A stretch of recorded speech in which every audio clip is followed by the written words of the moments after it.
Welcome to the 30-day meditation Kickstart. I'm Rob. Just want to take 2 minutes of your time at the outset and share a couple of recommendations and guidelines that hopefully will help you.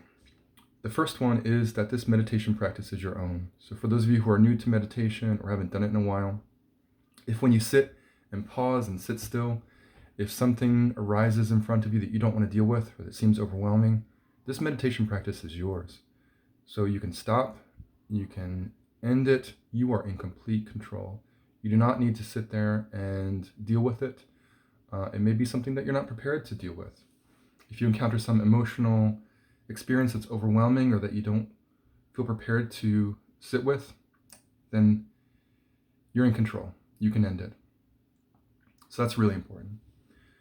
The second thing is that we're going to start with breath-centered meditation.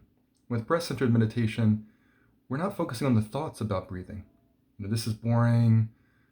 I'm breathing really fast. Those are all thoughts. Instead, we're focusing on the felt sense of the rising and falling of the belly. Now, certainly there are many components to breathing, inhalation in the nostrils, your chest. We're going to pick one and focus our attention on that, which is what it feels like for the belly to rise and fall. The second thing is that this is a practice, and so it's going to take practice. And so one of the parts of the practice is to notice when your attention has shifted to something that's not the rising and falling of your belly. Could be thoughts, ruminations, what I'm doing afterwards, what I did before, something I forgot on my to-do list. When you notice that you become distracted, that is the practice. That's the time to celebrate. Hooray, I noticed that I'm distracted. That's a human faculty that we can notice, and that we have control and autonomy and energy to say, I'm now going to shift my energy, shift my attention back to the rising and falling of my belly, back to where I choose it. That's the practice. Another tip to share with you is that it's much more important, especially starting out, to practice regularly and daily. That's much more important than duration. So for some people, a longer duration can be overwhelming. It can seem like a lot of time. 20 minutes, 30 minutes, how can I do that? That seems like a long time. Or it's harder to fit into your schedule. And so even if just for 5 minutes a day, 5 minutes a day during this 30-day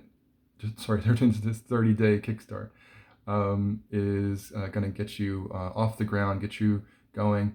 And you can always progress from there in terms of what duration fits for you and extending it over time. But I've heard from so many people who I've worked with that even starting with 5 minutes on a daily basis is very, very important. Last point to share with you is that you'll hear some meditation teachers say that there's no wrong way to meditate.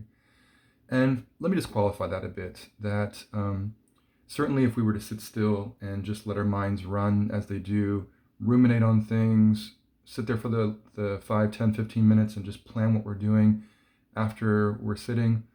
That may be valuable in some ways, that you get your plan progressed, but in some ways maybe it's not valuable because it's what you're doing on a regular basis. And so this practice is about doing things differently, cultivating different skills, specifically about focusing your mind where you choose. And so that is the practice. And so if you do something else for the duration of your meditation, then that's not really the practice. And so it's really about, again, just to reiterate, felt sense of the rising and falling of the belly as you breathe, noticing when you get distracted, celebrating that noticing, using your energy and choice to bring your attention back to your choosing, which is the rising and falling of your belly. Doing that over and over again, that's the practice. And what you'll find is that there'll be changes over time. And that's part of the journey. So with that, let's get started.